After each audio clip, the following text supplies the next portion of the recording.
Do povo.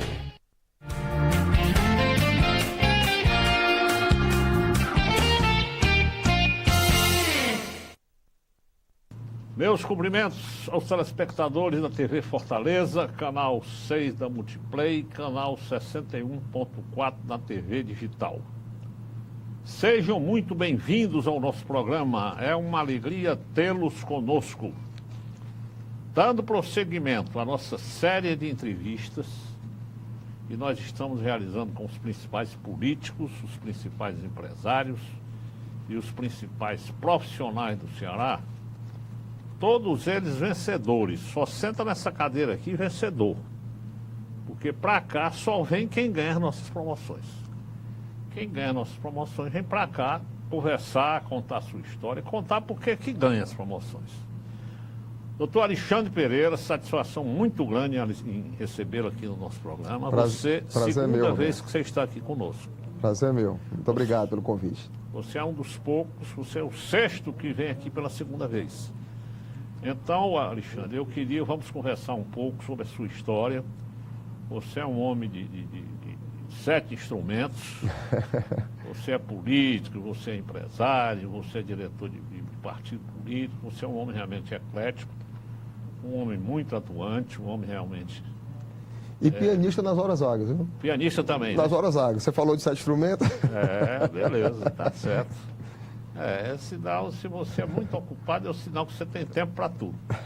Porque eu digo sempre, João Alexandre, que todo cabo ocupado tem tempo para tudo. É verdade. E o cabo desocupado não tem tempo para nada, viu? Dá verdade. Preguiça, você fala com ele, ele não tem tempo. E o cara ocupado, ele sempre arranja um horáriozinho disponível. Alexandre, meu irmão, satisfação. Como eu disse, você esteve aqui conosco a primeira vez no dia 18 de dezembro de 2011. E naquela ocasião, eu sempre, quando o entrevistado vem pela segunda vez, eu revejo o que nós conversamos na primeira entrevista. Naquela ocasião, você era o presidente da ABIP, Associação Brasileira da Indústria de Panificação. Verdade. E também era, e acho que continua sendo ainda, diretor do Pão de Forno. Exatamente. E você ganhou 4 vezes a nossa promoção, inclusive do Pão de Forno. Eu queria saber, meu irmão, inicialmente como é que vão essas duas atividades suas, que na época nós falamos mais, a ABIP e o Pão de Forno. Primeiro, Roberto, é um prazer estar aqui com você, lhe rever, sou seu admirador e gosto muito da forma que você faz suas promoções, com muita lisura. Né? Obrigado. E é um prazer revê-lo. Primeiro, em relação à ABIP, a ABIP é a Associação Brasileira da Indústria da Panificação, né? Eu tive a honra de ser seu presidente, fui o mais novo presidente dessa entidade, uma entidade nacional que congrega 80 mil empresários no Brasil, é uma das maiores entidades empresariais do Brasil, né? E tem sede em Brasília, é uma entidade realmente que congrega aí não só todas as padarias do Brasil e confeitarias, né?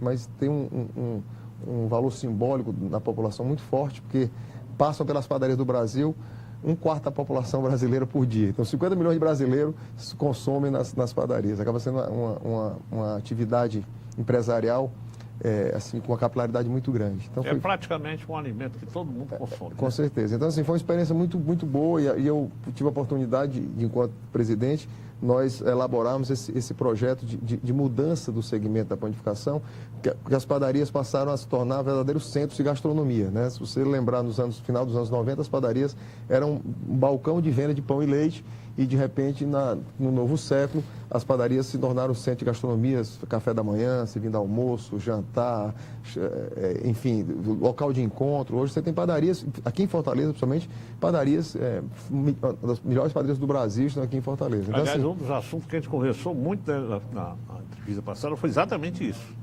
A transformação das padarias. Exatamente. Então, isso foi um trabalho que a ABIP desenvolveu, capacitando, né, fazendo com que o setor se reinventasse e capacitando os seus empresários. Né? Então, isso acabou acontecendo e eu tenho muito, muito orgulho em ter sido protagonista dessa mudança. Naquela ocasião, inclusive, eu disse que o Paulo Coelho disse que o melhor alimento que ele achava era um pãozinho quente. Assim, ninguém nunca vê alguém dizer que enjoou de comer pão, né? Pode até não comer por algum motivo, mas enjoar ninguém enjoa. E empresarialmente, eu ainda estou no setor com a Pão de Forno. A gente tem, hoje só atua somente no atacado, não temos mais lojas de rua, de varejo. Decidimos que hoje nós temos uma fábrica que fornece para o setor da construção civil, né? Estamos fornecendo café da manhã para indústrias e para a construção civil, e também uma fábrica que fornece pães de forma, pães embalados para os supermercados. Certo. E você continua diretor da BIP, alguma função lá? Atualmente sou vice-presidente da BIP. Os ex-presidentes acabam ficando como vice-presidente e participando eventualmente da... Ainda tenho quem assumiu a presidência que era meu primeiro vice, né, era um mineiro que está fazendo uma excelente gestão. E você ficou quantos anos na presidência? 7 anos. 7 anos. Tá certo. E você disse que fornece para a construção civil em um atacado, na realidade, a construção civil, eles têm um acordo na convenção coletiva com o Sindicato dos Trabalhadores, que é obrigatório quando o funcionário chega na obra, o operário da obra, ele tem que tomar um café da manhã. Certo. Então, isso é obrigatório. Então, nós temos um departamento de nutrição e de logística que faz esse fornecimento de café da manhã para as grandes construtoras aqui do estado do Ceará. Certo, então você continua na BIP e continua com o Pão de Forno. Exatamente. Que foram os dois temas principais naquela época, daquela entrevista que nós fizemos há 5 anos atrás.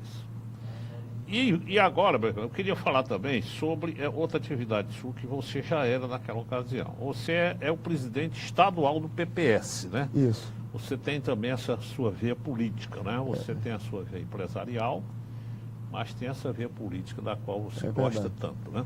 É verdade. Você continua no PPS, né? Continua, Roberto, e tem uma história interessante. Eu, na realidade, a minha vida, hoje estou com 51 anos, e aos 30 anos eu me descobri com essa vocação de classista, né? Lá eu me tornei presidente do Sindicato da Indústria da Panificação, aqui do Ceará, do Sindipan, também um presidente muito jovem, naquela época tinha 30 anos de idade. E logo na época, o presidente na época da FIEC era o Fernando Cirino, me convidou para ser diretor da FIEC. Depois o Jorge Parente assumiu, me tornei seu vice-presidente. E logo em seguida assumi a presidência do SIC, do Centro Industrial do Ceará, é uma entidade que é o braço político da FIEC, que formou tantas lideranças, né, do estado do Ceará, como o senador Tasso Gereissati, que tornou governador, enfim, tantas lideranças, Beniveras, Narciso Machado. Sem dúvida. O próprio Jorge Parente e tantos outros, o próprio Fernando Cirino, todos eles passaram por lá. E no SIC, isso aconteceu exatamente há 14 anos atrás, eu lá comecei a ser muito provocado por essa descoberta dessa veia política, que não era só na política empresarial e que acabou se tornando também na política partidária. Naquele momento, nós descobrimos lá que as transformações acontecem pela política. Certo. E que muitas vezes, Roberto, nós ficamos assim nas nossas entidades de classe, a gente até brincava fazendo discurso de bacana, fazendo ali, mas as decisões se fazem pela política. A gente fica criticando lá os políticos, dizendo que só tem corrupto, que não fazem. Então, assim, por que então nós que criticávamos não entramos para saímos da zona de conforto? Então, eu fui provocado nessa época, né? E aí fui, na época, convidado pelo atual ministro da Cultura, Roberto Freire, que é presidente do PPS, me convidou para assumir esse partido em 2009. Né? E eu comecei era um neófito na política, e logo em 2010, com a missão de fortalecimento do partido, fui candidato ao Senado. Foi uma experiência maravilhosa para mim, primeiro que eu tive a oportunidade de conhecer o Ceará todo, eu acho que fui assim, tive uma votação expressiva, foram quase meio milhão de votos na época, 480 mil votos na época, em 2010, e para quem era neófito, que era desconhecido, e eu vi ali naquele momento que realmente existe um espaço para quem tem bons propósitos, que a população é ávida por novas lideranças. Perfeitamente. E a partir desse momento fui me apaixonando pela política. Eu me sinto um apaixonado pela política. Acho que nesse momento de desgaste que vive o Brasil e as principais lideranças políticas e os partidos, enfim, mas que existe um espaço ainda para pessoas sérias, para pessoas que não têm uma relação intrínseca com essa política, mas com a nova política. Né? E eu tento ser talvez um representante desse novo momento da política do Brasil. Certo. Aí, nessa ocasião, você foi candidato ao Senado. Isso, né? Em 2010. Foi na época que elegeram-se o Eunício e o Pimentel. Eunício e o Pimentel. Exatamente. Que foi a única derrota política do Tasso Gereissati. Foi. Infelizmente, o senador Tasso, naquele momento, foi derrotado. E você era o outro candidato. Na realidade, naquela eram 3 candidatos a governador naquele momento.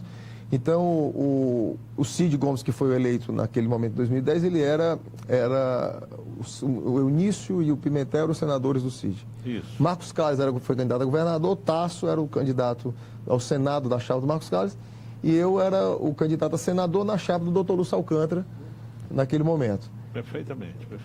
Né? Isso foi eu me recordo, inclusive, que teve muita gente que comentou, você teve uma performance muito boa, me lembro.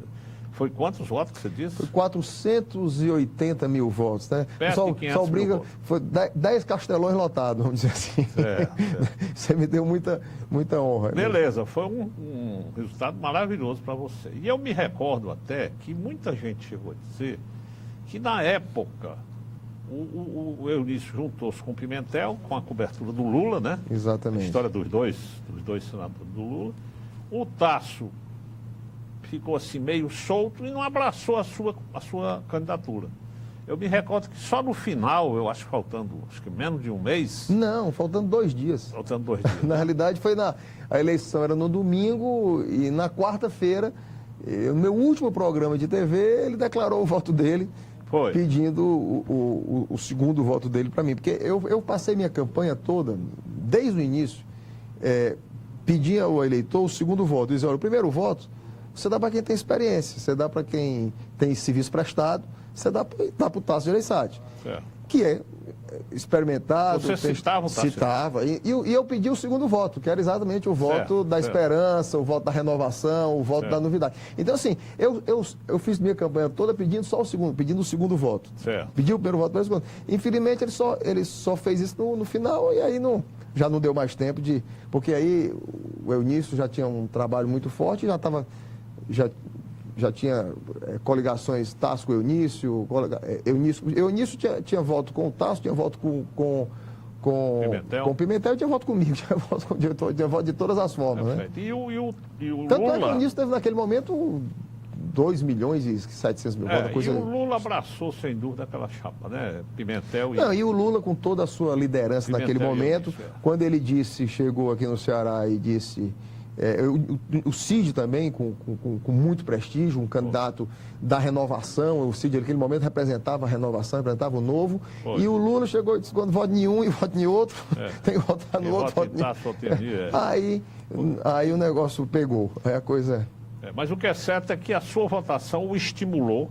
Né? Isso, é verdade. E você, inclusive, resolveu depois se candidatar a vice-prefeito, foi isso? Foi. Na realidade, eu me preparei para ser candidato a prefeito em 2012 e a conjuntura naquele momento, o Heitor me convidou para que fosse seu vice, porque achava que se nós uníssemos ali a experiência que o Heitor tinha no parlamento e com uma experiência que eu tinha de lideranças classistas e tal, isso era uma união boa. Então, inclusive, assim, nós tínhamos um compromisso de uma gestão compartilhada, enfim, fizemos um projeto muito interessante e acabou que não logramos êxito. Segundo turno foi o Elmano e o Roberto Cláudio, naquele momento o Heitor com 1,5%, 2%, ficou com 2% a menos que o Roberto Cláudio.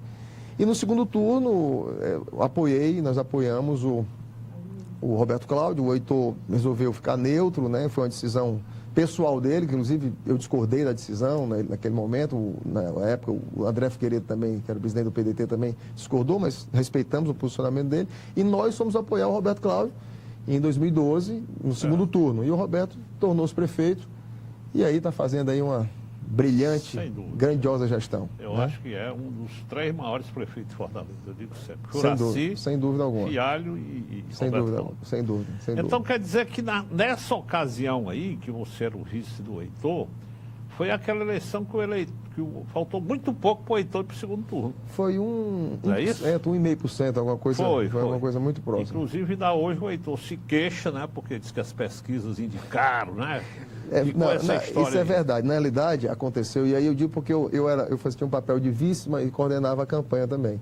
E nós tínhamos na última semana da eleição, já na quarta-feira, eu fiz uma pesquisa e nós já estávamos em terceiro lugar, já tínhamos passado o Moroni, estava realmente o Elmano um pouco na frente do Roberto Cláudio, e nós ali 3 ou 4 pontos atrás do Roberto Cláudio e o Moroni atrás da gente. Era tipo, o Elmano tinha lá 22 pontos, o Roberto tinha 20, nós tínhamos ali 17 e o Moroni tinha 14, 15. Perfeito. O que aconteceu? Nós saímos na pesquisa dos 2 institutos do Ibope e do Datafolha na sexta-feira, na véspera da eleição, nos colocando em quarto lugar. Foi. E na eleição, engraçado, na eleição deu exatamente o que nós colocamos lá. Na realidade, nós ainda subimos um pouco, nós chegamos a quase 20 pontos. Roberto ficou com 20, 21 e o Elmano 23 e o Moroni com 14, que eram exatamente os números que nós tínhamos naquele momento. Né? Perfeito. Sem dúvida, os institutos de pesquisas, eles influenciam bastante. Né? Eu acho que teria que pensar numa forma de... Principalmente aquele eleitor que diz que não gosta de perder o voto. Né? E o pior é que, assim, que isso é um absurdo, porque eleição de 2 turnos, o primeiro turno você tem que votar com a sua consciência, com o seu coração. Mesmo aquele candidato que está lá com 1% ou 2%, mas você tem que votar de acordo com a sua consciência. O segundo turno, aí sim, é o voto útil. No segundo turno você vai votar por exclusão. Perfeitamente. Né? Essa deveria ser assim, mas as pessoas acabam não tendo esse raciocínio. Quer dizer que aí, recordando, o Elmano ficou em primeiro. Ficou em primeiro. O Roberto em segundo. E o Heitor em terceiro. Em terceiro, com 1,5%, 2% de diferença, e o Moroni em quarto. E tudo mais ou menos ali, próximo. Tudo mais ou menos ali. Foi 23, 21, 19, nós 19 e pouco, e o Moroni com 14, 15. Foi mais ou menos assim. Certo. Sem dúvida nenhuma, foi uma das eleições mais disputadas. Foi aí no segundo turno, assim, aí o Roberto ganhou no segundo turno, mas também foi uma eleição muito disputada no segundo turno.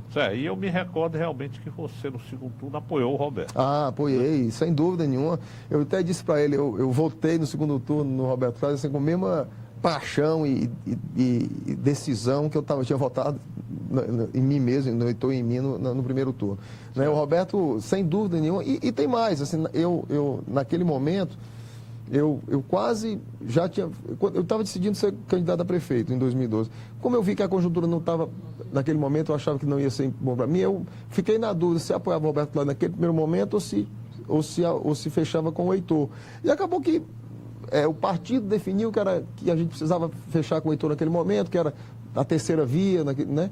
Mas assim, hoje eu tenho assim, absoluta certeza, né, assim, de que o eleitor acertou em eleger o Roberto Cláudio. Assim, eu tenho tido experiência, Roberto, de trabalhar com ele. Eu estou impressionado com a sua capacidade de gestão, com a sua passagem.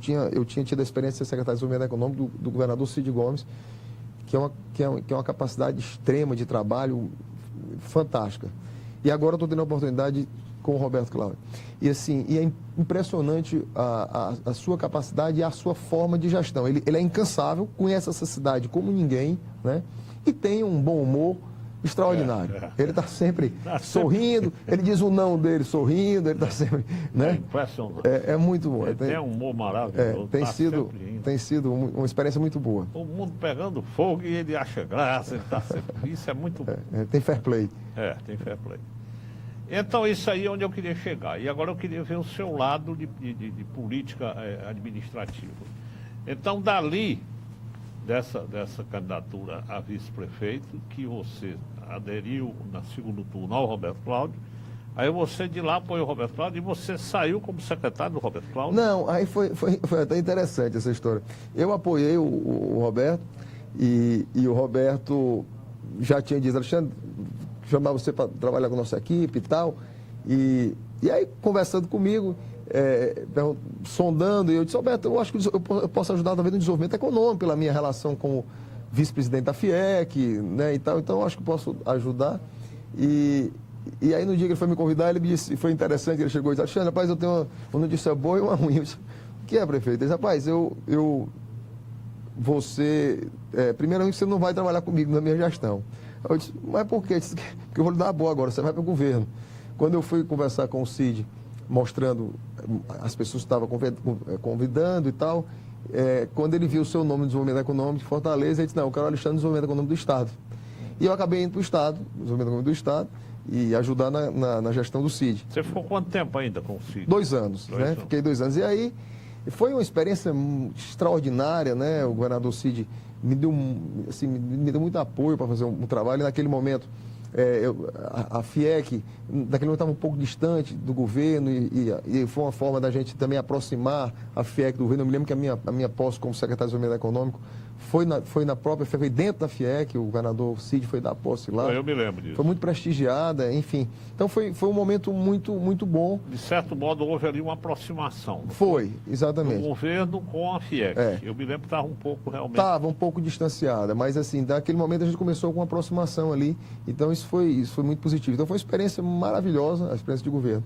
E aí quando foi agora na reeleição... Você assumiu no lugar do Ivan Bezerra. Assumi no lugar do Ivan, exatamente. Eu me recordo bem disso aí. Exatamente. Pronto, aí você passou 2 anos como secretário do Cid. Exatamente. E aí na reeleição do Roberto, né, nós apoiamos o Roberto na reeleição dele, e aí ele me convidou aí sim para vir para a gestão dele aqui como secretário de turismo. Certo. Não, mas antes você ocupou outra função na prefeitura. Não, antes foi. Eu fui presidente do conselho gestor das PPP, das parcerias público-privadas. Era um conselho gestor que quem tocava era o Prisco, que era o secretário de governo na época, e era só focado nas PPPs e precisava de alguém que tivesse... Primeiro assim, o Prisco não tinha tempo, que era muito ocupado, porque o secretário de governo acaba fazendo a gestão de todas as secretarias, é complicado, e eles me convidaram para tocar essas PPPs, né? Eu acabei pegando num momento crítico, porque as PPPs, a maioria das PPPs que estavam desenhadas eram com empresas que estão relacionadas com o Lava Jato. E aí, muito pouco andou, né? Quer dizer, a gente meio que estruturou vários projetos, né? Tem alguns que deverão acontecer agora, nesse ano. Um que a gente conseguiu fazer, que foi uma concessão, na realidade, foi a concessão dos terminais de ônibus, da Socicam, que ia ser uma PPP, acabamos transformando numa concessão, né? E assim, foi também uma experiência muito interessante, porque PPP no Brasil ainda é muito nova, né? A própria lei tem 12 anos de PPPs, né? E o conceito também para os governantes, né? Não tem, Roberto, uma outra forma de desenvolvimento nas cidades, principalmente no que se refere à infraestrutura, se não for com PPP. Se você ter uma ideia, 4% do PIB do Brasil é só para manutenção das obras de infraestrutura do Brasil. O Brasil carece de aeroporto, de porto, de ferrovia, de escola, de hospital, e tudo isso pode ser feito através de PPP. E tem 2 grandes países que se desenvolveram. Primeiro começou na Inglaterra. Isso aí começou na Inglaterra, quando os fazendeiros lá fizeram, na época, mais de 100 anos atrás, uma ferrovia que passava por dentro das suas fazendas para escoar a produção para o porto. Isso foi uma parceria naquele momento. Foi a primeira PPP que aconteceu na Inglaterra. O Canadá fez todo o seu desenvolvimento em cima de PPPs, a Austrália também, e são países que cresceram muito em relação a isso. Então, assim, o Brasil, nós estamos aprendendo um pouco a fazer isso, mas estamos começando a acontecer coisas como aconteceu aqui o aeroporto nosso com a concessão, né? Quer dizer, os aeroportos que estão com concessão hoje no Brasil estão extraordinários, o aeroporto de Brasília, o aeroporto de São Paulo, Guarulhos, do Rio e agora aqui o de Fortaleza. Então, assim, não tem jeito, o país só vai ter infraestrutura decente se tiver com os olhos abertos para as concessões e as PPPs. Daqui a pouco nós vamos falar mais sobre essa concessão do aeroporto, que foi importantíssima, ao meu ver, para o turismo nosso. Né? Demais. Eu acho que foi realmente uma coisa espetacular. Mas eu lhe pergunto, você passou aí os 4 anos do Roberto Cláudio nessa... Não, eu passei 2 anos no governo com o Cid. Ah, sim, tá certo. Aí quando teve a eleição do Camilo, foi quando o Roberto Cláudio me convidou para ir para a prefeitura. Tá certo. Eu assumi a presidência desse conselho gestor. E fiquei os últimos 2 anos do Roberto Cláudio. Era um cargo com status de secretaria, mas não tinha estrutura de secretaria. Era mais um conselho mesmo, um corpo técnico e ligado diretamente ao prefeito. Foi uma experiência muito interessante, muito interessante. Mas eu sempre achei, eu acho que cheguei a dizer a várias pessoas, inclusive ao próprio prefeito, com o qual eu tenho um ótimo relacionamento, de dizer que você estava sendo subutilizado. Eu digo, apagou como o Alexandre numa função dessa, você tem que colocar o Alexandre numa posição mais de frente, Eu acho que você foi subutilizado naqueles 2 anos. Mas naquele momento, Roberto, ele precisava de alguém que tocasse esses projetos PPP. São projetos muito complexos e que envolvia muitas secretarias. Se precisava de alguém que tivesse uma interlocução boa com o empresariado, com a própria FIEC. Então, isso ajudava, tá entendendo? Assim, eu acho que foi bom naquele momento. E as secretarias, como eu estava... O governo dele já estava na metade do governo, também acho que não cabia ir para uma secretaria específica, não, né? Aí agora nós estamos tendo a oportunidade de começar do começo. Quando começou a nova administração. Exatamente. Agora, eu me recordo e sei que você, quando foi ser vice-presidente da FIEC, foi falado que você é um nome potencialmente para ser futuramente presidente da FIEC. Mas você se envolveu com política partidária, se envolveu com política do governo, aí não se falou mais, né, na sua atuação na FIEC. Né? Na realidade, assim, eu tenho essa...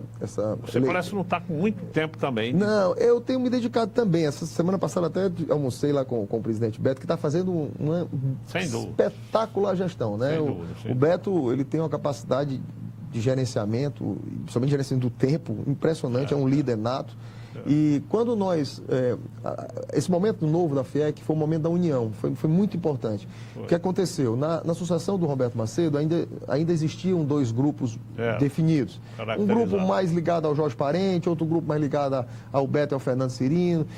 Então, quer dizer, ainda tinham 2 grupos. E ensaiou naquele momento, eu até estava como secretário de Desenvolvimento Econômico, ensaiou que naquele momento poderia ter uma disputa novamente. Eu seria um candidato e o Beto seria o outro candidato. E aí nós entramos no consenso e eu estava no governo naquele momento, disse, não, Beto, vai você, eu fico como seu primeiro vice, eu tenho tempo aí, sou novo, tenho 50 anos, tenho tempo pela frente. E aí ele assumiu, hoje a FIEC, a gente inclusive teve uma mudança de estatuto para 5 anos, hoje a FIEC não tem previsão de reeleição, até para que mais lideranças possam assumir, mas o Beto está fazendo uma gestão espetacular, extraordinária. E tem mais, assim, ele tem uma interlocução permanente com o governador Camilo, né? Quer dizer, a FIEC hoje é muito próximo do governador. O secretário de Desenvolvimento Econômico atual, que é o César Ribeiro, um rapaz jovem, brilhante, foi indicado pela FIEC. O César, quando eu fui secretário de Desenvolvimento Econômico, o César foi presidente da ZPE, lá do PECEM, lá onde a CSP foi instalada, foi ligado diretamente a mim. Nós inauguramos a ZPE juntos. E quando o Beto assumiu a FIEC, o Beto o convidou para ser diretor do SESI. A FIEC tem 3 cargos muito importantes. O superintendente do sistema, que é a Juliana, o diretor do SESI, que era o César, e o diretor do Senai, que é o Paulo Holanda, que foi filho do Ariosto, que era do... Então, assim, são os 3 cargos assim, estratégicos que assessoram diretamente o presidente. E agora, nesse segundo momento aqui do governo, o César, então, assumiu a Secretaria de Desenvolvimento Econômico. É um rapaz muito bom. Então,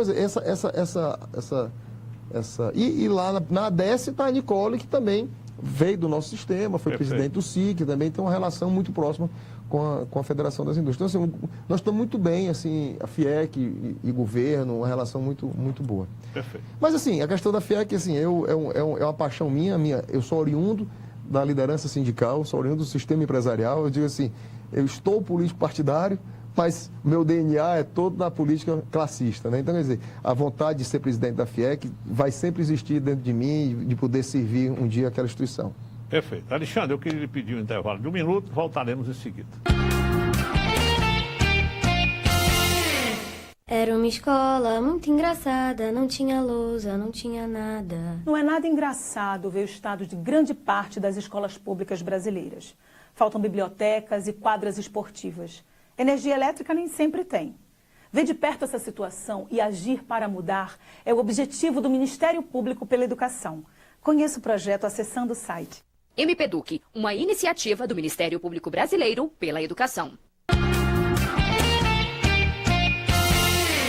Bem, meus amigos, nós voltamos no programa de hoje conversando com o meu grande amigo, doutor Alexandre Pereira. Esse homem que, como eu falei no início, e vocês já presenciaram na entrevista passada e agora na primeira parte dessa, ele é um homem de 7 instrumentos, porque ele faz parte da política partidária, faz parte da política classista, faz parte da política administrativa também do Estado e da Prefeitura. Então é um homem realmente competente, um homem que pode ocupar qualquer função E como estamos conversando aqui, ele pode de repente sair com um cargo no FIEC, ou pode sair no cargo no governo, na prefeitura. O seu trabalho na Secretaria de Turismo já o credenciou, já vi algumas pessoas falar que ele pode também ser candidato a prefeito. Então vamos aqui conversar, doutor Alexandre, agora sobre o turismo. Vamos sim. Que é o assunto que você está se dedicando. E eu conheço já há algum tempo, nós somos amigos já de algum tempo, e eu sei que você é uma pessoa que quando assume um cargo, assume mesmo para valer. E você assumiu com vontade o turismo, né, Alexandre? É verdade. E eu acho que, sem dúvida nenhuma, o turismo é a grande opção aqui para nós de Fortaleza e para nós do Ceará. Ao meu ver, uma notícia já muito boa para o turismo foi essa questão agora da concessão do aeroporto, né? É verdade. Foi feita uma concessão para uma empresa alemã, não é? Que vai administrar o aeroporto Pinto Martins. Eu queria, Alexandre, que você me falasse como é que foi feito isso. Eu sei que já houve contato, o prefeito já esteve lá na Alemanha, já houve contato com os diretores da... Como é o nome da empresa? Fraport. Isso vai dar uma nova dimensão ao aeroporto, vai dar uma nova dimensão à Fortaleza. Eu queria que você me falasse quais são as suas perspectivas com relação a esse contrato, esse convênio já assinado com essa empresa alemã. Roberto, primeiro, assim, você falou uma coisa muito interessante, né, que eu sempre assumo as coisas com muita paixão, né? Eu sou assim mesmo. Eu acho que se é para assumir, tem que assumir com paixão. E eu tenho uma responsabilidade nesse cargo que eu estou agora muito grande, que o prefeito Roberto Cláudio, quando me convidou para logo depois da eleição, ele me chamou para conversar, e sempre o pensamento dos governadores, do prefeito, é desenvolvimento econômico para mim, né? E aí, pela minha relação de empresário, FIEC, enfim, e ele achando que eu queria desenvolvimento econômico, disse, prefeito, eu gostaria para o desenvolvimento econômico, mas é para o desenvolvimento econômico. Ele disse, qual, Alexandre? Do turismo. Disse, prefeito, 22% do PIB da cidade de Fortaleza é o turismo. Então, assim, para mim, é o maior vetor de desenvolvimento econômico da nossa cidade é o turismo. E eu gostaria de atuar nessa área. Então, uma relação muito boa com o trade e vai ser um desafio maior para mim, porque como eu fui secretário de Desenvolvimento Econômico do Estado, eu agora queria ver alguma coisa diferente. Eu acho que... E ele adorou a ideia, né? Então ele disse, Alexandre, que ideia maravilhosa, gostei demais, bom demais, vamos dar uma visão diferente para o turismo, com esse vetor de desenvolvimento econômico, você é muito bem relacionado, conhece o mundo, está fechado. Bom demais. Ele foi, então, quer dizer, o prefeito acabou me dando esse presente de poder servir a minha cidade numa coisa que eu estava sonhando em fazer. Então, assim, tem uma obrigação de trabalhar muito para ser, assim, para deixar uma marca nessa gestão. Então, Roberto, a primeira coisa que nós fizemos foi fazer logo um planejamento estratégico, né? O trade turístico ele é de uma riqueza muito grande, porque você imagina que quantos setores da economia são movimentados pelo turismo, né? Quer dizer, eu digo muito que vai do vendedor de panela, que vende porque faz mais comida no hotel para que vende, passando pelo taxista, pelo motorista de ônibus, pelo camelô, pela feirinha, o garçom, o dono de restaurante, pela rendeira, enfim, ele mexe com toda a economia da cidade. E isso... E eu fiz questão de chamar esse trade todo na segunda semana que estava assumindo, e nós fizemos um planejamento estratégico para os próximos 4 anos, e foi muito rico, porque nós tivemos uma tarde no hotel, e todo o trade pôde colocar o seu pensamento. E nós conseguimos depois desenvolver esse planejamento estratégico e já apresentamos para a imprensa agora no final de março, na Câmara Setorial de Eventos, na ADES, lá apresentamos para a imprensa. Então, assim, nós temos um plano já bem desenhado, onde algumas ações nós já estamos fazendo, né? E aí eu vou poder aqui ter a oportunidade, o prazer de poder passar para você aqui em primeira mão. Mas, respondendo a sua pergunta em relação à questão da concessão. Essa concessão foi um gol de placa do governo do Estado, né? E aí, parabenizar aí a articulação do governador Camilo, do secretário Arial do Turismo do Estado, que fizeram essa articulação para concessão, para que acontecesse essa concessão para Fortaleza. Foi uma licitação, foi? Foi uma licitação, foi um leilão, aconteceu em São Paulo, né? Quer dizer, foi extremamente bem conduzido, porque foi acima da expectativa que nós aguardávamos. Né? Foi um valor acima do esperado. E o mais importante, assim, é que nós sabemos que por ser uma empresa especialista nisso, porque, Roberto, governo, prefeitura, cá para nós, muitas vezes não tem competência de gerenciamento. Não, nós somos provedores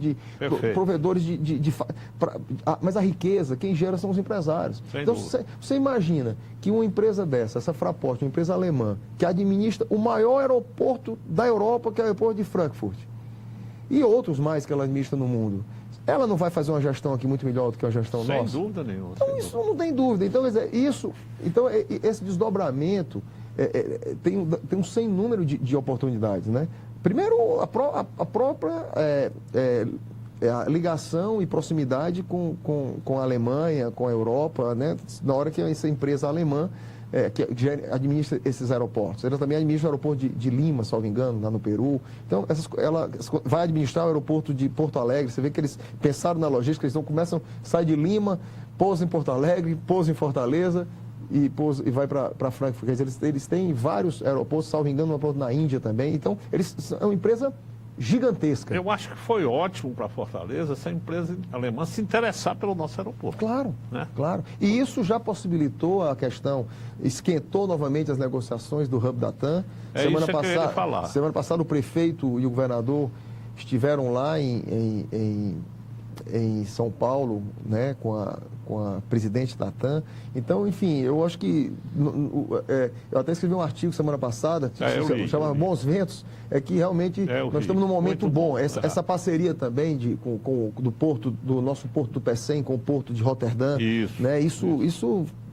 Hoje, o complexo portuário do Pecém já é uma realidade, né? A nossa CSP exportando, na primeira ZPE, que é a Zona de Processamento e Exportação do Brasil, foi inaugurada em Fortaleza e funciona já com algumas empresas fora a CSP. Quer dizer, nós temos hoje um grande, nós temos um celeiro de oportunidades, né? Agora, essa parceria com o Porto de Roterdã, o Porto do Pecém, podendo ser também um hub dos navios que vêm do Canal do Panamá, é o primeiro porto com calado especial que vem do Panamá, vindo do Panamá. Então, quer dizer, tem muita... O Ceará, eu digo a você que nos próximos 10, 15 anos nós contaremos uma história para o futuro muito diferente da que nós estamos vivendo hoje. Eu estou muito otimista com isso aí, né? Porque o Hub da TAM foi reaberto, o assunto, depois do aeroporto com essa empresa alemã.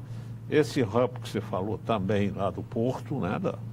E também o hub das telecomunicações. Exatamente. Não sei se você sabe, o Fortaleza hoje está estrategicamente. Porque o cabeamento que vem pelo oceano chega todo aqui na Praia do Futuro. Perfeitamente, na Praia do Futuro. É verdade. Então, quer dizer, nós estamos muito otimistas com relação a essas perspectivas que tem aí para o Ceará. É verdade. Né? Então, realmente fiquei feliz. Eu sei que isso... Nós temos que parabenizar o governador, porque num momento desse de crise, de dificuldade, de falta de dinheiro, de crise política, e nós do Ceará estamos conseguindo aqui fazer vários gols de placa, né? O governador Camilo tem feito realmente um trabalho muito bom. Sem dúvida nenhuma. O governador, eu digo sempre, é um homem tranquilo, é um homem... eu sou fã do Camilo, eu acho que ele é um governador tranquilo, um homem que vem fazendo um trabalho maravilhoso, calado, né? Ele não é muito ele é mais de agir. Ele é de agir. Agora fez esse plano de concessões também, fez essa reforma administrativa dentro do governo, convidou o Maia Júnior, que é um grande gestor, que é do PSDB, que veio para dentro do governo para dar Então, quer dizer, ele tem feito ações estratégicas, né? Muito interessantes. Eu acho que para mim tem sido... assim, tenho ficado muito feliz em estar vendo o Ceará bem conduzido aí na mão do governador Camilo. Ele é muito jeitoso, o governador. Ele, logo que assumiu, você sabe que eu faço aquelas promoções nossas, e você já participou várias vezes, eu estou esse ano já há 32 anos, e no primeiro evento que eu fiz, eu disse, o governador Camilo é um homem tranquilo, é um homem de diálogo, é um homem que quer somar, não é? É verdade. A gente vê que ele não é de estar polemizando nada, entendeu? eu disse que a característica do Camilo era o diálogo. É verdade. E isso tem caracterizado a administração dele.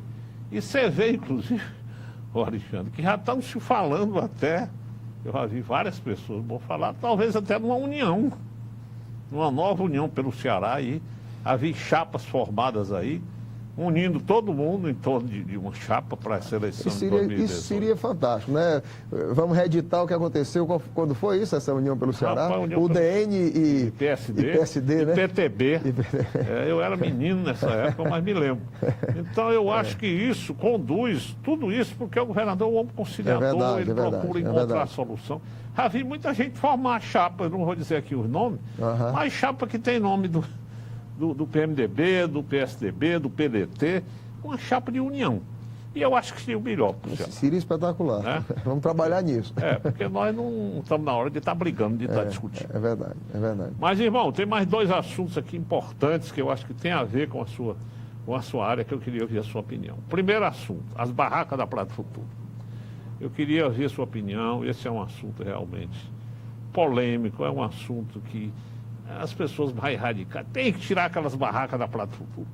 Não pode, as barracas da Praia do Futuro já fazem parte de Fortaleza. É verdade. Eu acho que deve haver um ordenamento.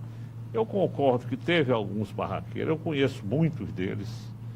Teve alguns que exageraram, extrapolaram um pouco. Mas que elas são úteis a Fortaleza, são. Fortaleza já são conhecidas como as barracas.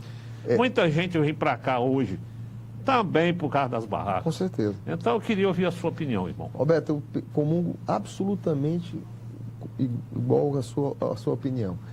As barracas de praia de Fortaleza, elas já fazem parte da cultura da nossa cidade. Né? Além de ser um roteiro turístico, da cultura da cidade, da Quinta do Caranguejo. Isso. Né? Não há nenhum turista que venha para Fortaleza que não vá para a Praia do Futuro. E outra coisa mais interessante, uma coisa que eu tenho dito muito aí, que cidade boa para o turista, cidade boa para o fortalezense. Nós, fortalezenses, adoramos uma barraca de praia. Né? O Alan Neto tem colocado na coluna dele, até brincando, fortalezense não gosta de praia não, gosta de barraca.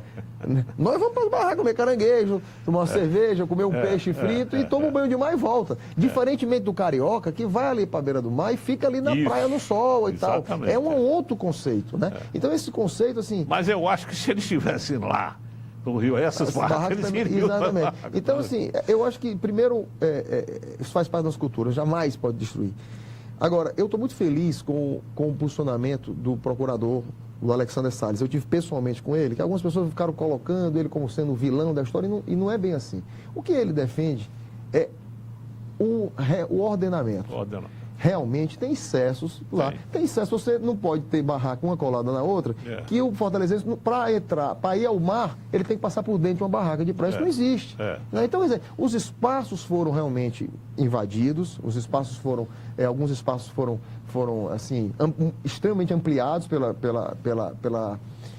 esses empresários e a gente vai precisar ordenar. Eu entendo que a gente precisa ordenar, o prefeito, inclusive, está liderando uma grande reunião aí na próxima semana, conversando com o Ministério Público, a Advocacia Geral da União, os empresários, o turismo. O próprio governador já tem ficado sensível a algumas soluções de urbanismo que poderá solucionar, né? Eu já ouvi falar da possibilidade de um recuo das barracas para o calçadão, ou para aquela rua se tornasse um imenso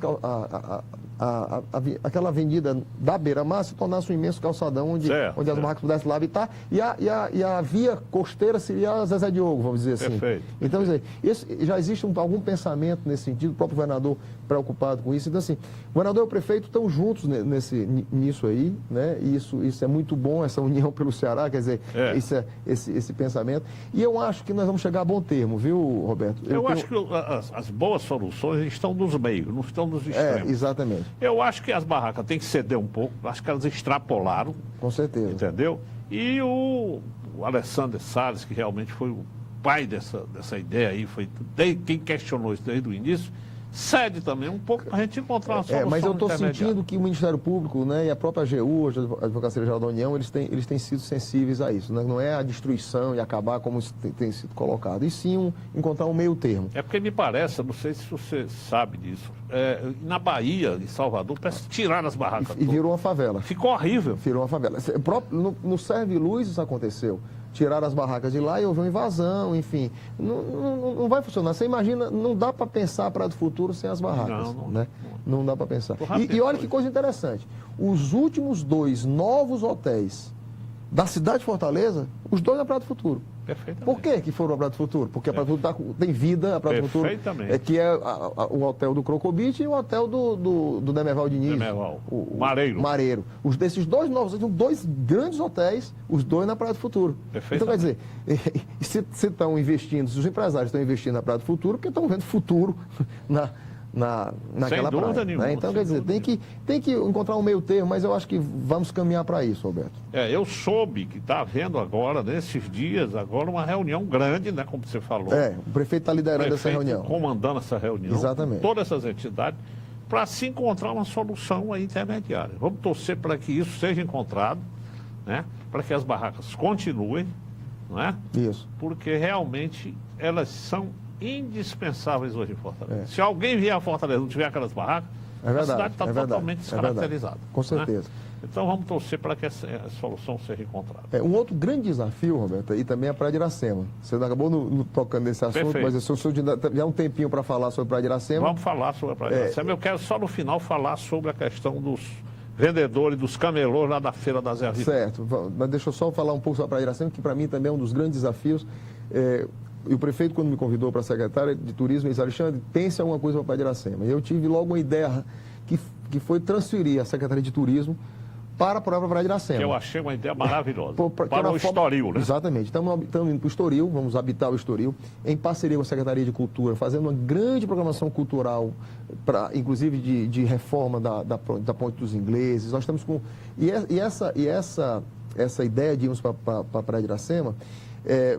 e nós iremos nos mudar agora no início de maio, o prefeito irá anunciar um pacote de incentivos fiscais para aqueles empresários que querem investir na Praia de Iracema, no seu entorno, isenção de diminuição do ISS, diminuição de IPTU, e nós estamos também conseguindo recurso no Ministério do Turismo para implantar os corredores turísticos que saem ali da Praia de Iracema, encontram com o Dragão do Mar, que se encontram com a Monsenhor Tabosa, que se encontra com o Mercado dos Peões. Então você imagine toda aquela região do entorno numa nova... Que é mais ou menos o que o prefeito pensou ali para a Vajota, para aquele polo de gastronomia da Vajota. Nós estamos pensando a mesma coisa para a Praia de Iracema. Então, assim, é um grande desafio. Eu tenho dito que eu ficarei muito feliz se ao final desses nossos 4 anos de mandato eu possa ter devolvido a Praia de Iracema para o fortalezense. Se nós conseguirmos devolver a Praia de Iracema para o fortalezense, que foi um ícone nosso dos anos 90, aqueles restaurantes, bares maravilhosos, a gastronomia perfeita, bar de jazz, era um negócio extraordinário e de repente a coisa foi se degradando e é nosso compromisso realmente devolver a Praia de Iracema ao fortalezense e, consequentemente, para o nosso turista. Sem dúvida. E você, inclusive, tocou em Ampassã a Monsenhor Tabosa. A gente também não pode deixar a Monsenhor Tabosa acabar. Que tem tudo a ver com a feira que tem tudo a ver com a Feira da Zé Avelino. Exatamente. Então agora vamos falar sobre a Feira da Zé Avelino. O que é que você acha? Está sendo inaugurada agora, recentemente, essa grande obra construída pelo Grupo Marquise, com o Grupo Filomeno, desse Ceará Fashion, né? Exato. Que foi inaugurada agora quarta-feira, né? E eu queria ouvir a sua opinião. Como é que nós vamos conciliar isso aí? O Adair Fontinelli, secretário da Prefeitura, esteve aqui conosco, dizendo esse trabalho que o prefeito está fazendo. Foi dada a data até o Dia das Mães, que me parece 14 de maio. Dia 14 de maio. Tem data e hora para acabar. Para a gente continuar. Então vamos esperar que saiam de lá, porque realmente não tem sentido continuar aquela feira do jeito que estava. E tem mais, viu, Roberto? Assim, quando você fala da Monsenhor Tabosa, um dos grandes problemas da Monsenhor Tabosa foi exatamente a informalidade da feira da Zé Avelino, né? A Zé Avelino então, acabou com a Monsenhor Tabosa. A feira da Avelino da rua, né? Porque existe alguns comércios estabelecidos, alguns galpões, que está tudo regulamentadozinho, mas aquela feira na rua, além de ser uma invasão do espaço público absurdo, né? Ele canibalizava com com a Monsenhor Tabosa. Mas nós temos 2 grandes projetos da Monsenhor Tabosa. O primeiro, nós temos ali um verdadeiro shopping a céu aberto, né? É extraordinário aquele local. E nós estamos em parceria com a Associação dos Empresários da Monsenhor Tabosa, já definindo uma capacitação para eles, em parceria com o SEBRAE. Né? O SEBRAE tem sido um grande parceiro de capacitação. Vocês já estão pensando nisso? Já estamos na terceira reunião com os empresários, definindo uma capacitação para eles, para que a gente possa reinventar a Monsenhor Tabosa, né? Inclusive assim, com mudança de horário, porque não faz sentido a Monsenhor Tabosa acompanhar o horário do centro da cidade, que é de 8 da manhã às 6 da tarde. Isso. Ali é um lugar de turista. O turista sai às 9 da manhã para a praia, volta 4, 5 horas da tarde e quer ir fazer as compras. Se ele chega na Monsenhor Tabosa às 5 horas, está fechando a loja. Então ela tem que ter o mesmo horário do shopping center, das 9 da manhã às 9 da noite. Perfeito. Né? Então, isso já está tramitando na Câmara. O vereador, presidente da Câmara, Salmito, está coordenando essa mudança desse projeto de lei para beneficiar a Monsenhor Tabosa. E eles também vão ser beneficiados nesse pacote de incentivos fiscais que o prefeito vai lançar agora em maio. Então, assim, realmente, a Monsenhor Tabosa é um grande shopping, né? O maior shopping a céu aberto que nós temos, né? Foi toda reformada, revitalizada. Mas aquela reforma com o Roberto Cláudio fez lá, ficou uma beleza. Essa também é uma das nossas prioridades aí, nessa revitalização da Praia de Iracema. Sempre que eu falo de Praia de Iracema, eu estou falando de Praia de Iracema, Centro Cultural Dragão do Mar e aqueles comércios, restaurantes ao largo do Centro Cultural Dragão do Mar, Monsenhor Tabosa, até o Mercado dos Peões. E pode-se pensar também, viu, Alexandre, em outro tipo de produto que podia se pensar lá na Monsenhor Tabosa, não só em confecções, sei lá, um polo de gastronomia, não, porque cabe. Não tem restaurantes gastronomia, alguns estudos de fotografia, museu de arte, alguma coisa desse sentido, isso cabe lá perfeitamente. Inclusive, eu me comprometi com eles também colocarmos lá uma casa do turista, né? Eles estão vendo um imóvel lá em parceria com a própria Associação dos Lojistas, eles querem dar um imóvel para nós da Prefeitura, e eu pretendo colocar um ponto de informações turísticas lá, com atendentes bilíngue, inclusive com banheiros acessíveis para os turistas que estão passeando por lá. Enfim, a Prefeitura também, de alguma forma, contribuir ocupando lá os espaços. Que bom, rapaz. Eu fico muito feliz de saber que você já está agindo nisso aí, né? Quer dizer, você não está perdendo tempo, você está agindo já em procurar revitalizar aquilo ali, né? Agora, Alexandre, o que eu acho interessante, até conversei com o Adair Fontenelle, que esteve aqui conosco na semana passada, que esse centro fashion que a iniciativa privada construiu, que foi inaugurado agora, quarta-feira, né? Que me parece que tem inicialmente já 500 boxes, né? Com capacidade para ter 800, não é isso? Eu acho que tem o Centro Fashion, tem alguns espaços no Beco da Poeira, tem ali no Mucuripe, tem vários locais que eles precisam realmente se organizar, né? Eu acho que agora a iniciativa privada vai com certeza oferecer espaços e os feirantes vão ver onde é que é melhor para ele, onde é que estão as melhores opções, né? Não dá para ficar ocupando a via pública, enfim, né? Sem nenhum tipo de ordenamento. Agora o que eu não entendo, viu, Alexandre, é que o Centro Fashion ele foi construído para tirar o pessoal da rua, da Zé Avelino. E praticamente eu soube que já estão todos os boxes do Centro Fashion, estão alugados. E já apareceu uma quantidade imensa de pessoas que se vai continuar na Zé Avelino. Quer dizer, ficam aparecendo novos, não é isso? Eu acho que com o advento aí de 14 milhões de desempregados no Brasil, né, Roberto? As pessoas, né, são todos também, grande maioria, pais de família também que precisa sobreviver, né? A gente tem que entender o problema socioeconômico que o Brasil vive hoje. Mas um prefeito, que é um gestor, que é o grande gerente e síndico de uma cidade, tem que ordenar os espaços, né? Então também não dava para o prefeito. E outra coisa, o prefeito teve um desgaste político na sua campanha quando disse que ia ordenar a Feira da Zé Avelino, né? Quer dizer, ele com certeza deve ter perdido votos naquele momento, né? De algumas pessoas que concordavam, que se beneficiam da feira. Mas está cumprindo sua promessa de campanha e é como ele diz, já tive de todo desgaste político de assumir essa posição. Então agora nós vamos fazer. Então tem a hora e data marcada para o dia 14 de maio acabar com a feira. Certo. Eu acho que realmente isso foi uma decisão muito boa do prefeito. Eu sei que não vai ser fácil, né? Evidentemente, você sabe que tudo que a gente muda sempre tem aquelas reações, vão acontecer os protestos, vão acontecer aqueles comandantes de movimentos. A que não vão gente se querer aproveitando politicamente e tal, infelizmente vai ter muito disso. Sempre aparece isso, né? Entendeu? Agora, o Alexandre, eu queria, para encerrar a nossa entrevista, estamos chegando ao final aqui, você aqui tem muitos assuntos para a gente conversar, mas eu queria ouvir de você o projeto da Beira-Mar, em que ficou. Eu sei que o prefeito tinha um projeto grande para reformar toda a Beira-Mar. Bem, Né? E me parece que ele está fazendo por etapas, não é isso? vamos lá. Primeiro, o prefeito, existia no início da gestão do prefeito, ainda na época que o Salmito era o secretário de Turismo, foi feito um grande projeto com a CAF, que é o Banco de Desenvolvimento das Américas, para a reforma e requalificação de toda a Beira-Mar. Certo. Isso acabou atrasando mais do que o que deveria e o prefeito, com recurso do Tesouro do município, teve a firmeza de concluir, de fazer o Mercado dos Peixes, uma obra extraordinária, né, lá, que é o Mercado dos Peixes. Inclusive, nós estamos agora começando essa semana uma capacitação para os permissionários, né, são 44 permissionários, 40 boxes de venda de pescados e 4 restaurantes que fritam e preparam os pescados. Nós vamos dar você vai com certeza daqui a alguns meses ver a diferença daquele equipamento. Estamos também vendo algumas atrações culturais para aquele local, vamos fazer algumas surpresas aí nos próximos meses.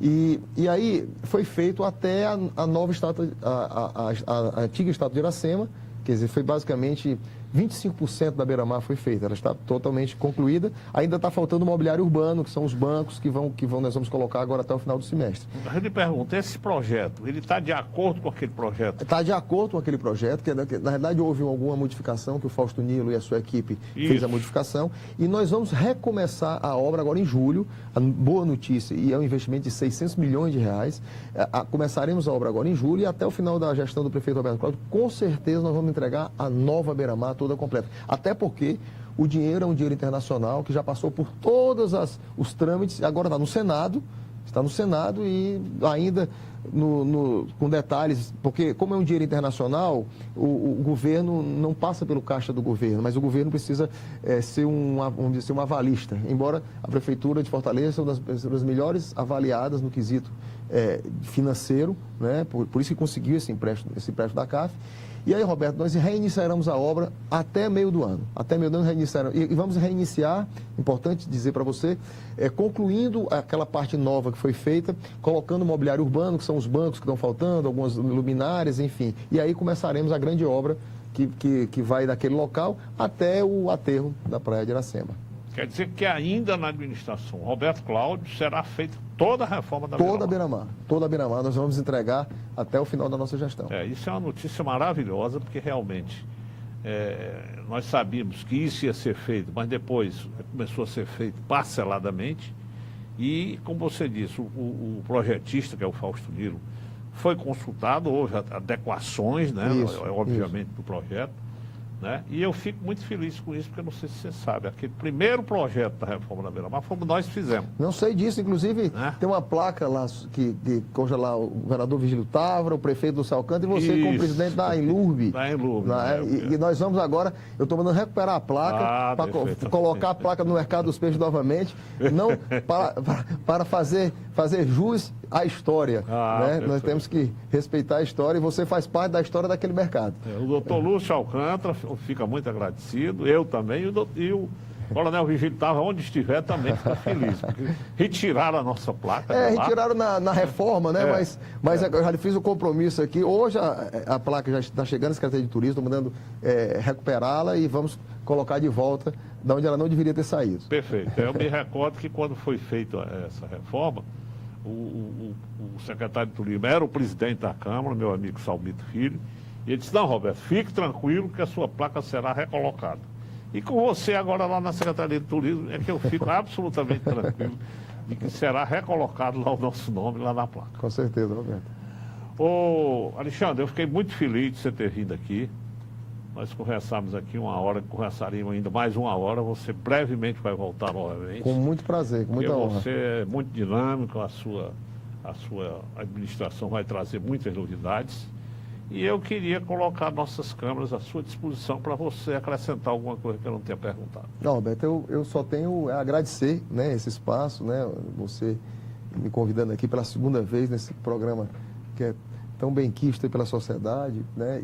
E dizer que estou num momento muito feliz da minha vida, né? Assim, com muita vontade de transformar a minha cidade, o meu estado, de dar minha contribuição, né? Como empresário, como servidor público, como líder classista.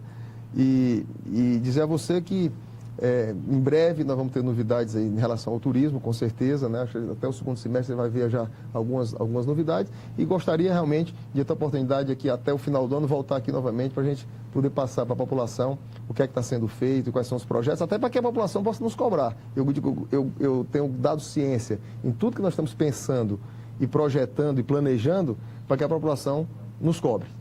É muito importante. Eu digo sempre, Alexandre, que a gente só é feliz se fizer o que gosta. Então eu noto que você está muito feliz porque você é o tipo de atividade que você gosta, né?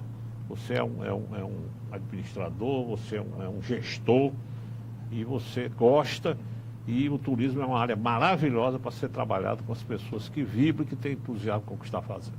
Muito obrigado. Meu irmão, obrigado. Muito obrigado pela sua presença. Fiquei muito feliz de você ter vindo aqui. Aos telespectadores, muito obrigado pela audiência. Este programa aqui vai ao ar no domingo às 19 horas, reprisa na segunda-feira às 18 horas, reprisa na sexta-feira às 15 horas. Colocamos essa entrevista do nosso amigo Alexandre Pereira no YouTube para todo mundo. Vamos dar para ele uma cópia dessa entrevista para que ele exponha lá na Secretaria de Turismo, para mostrar o trabalho que você está realizando. Muito obrigado a todos e até o próximo domingo.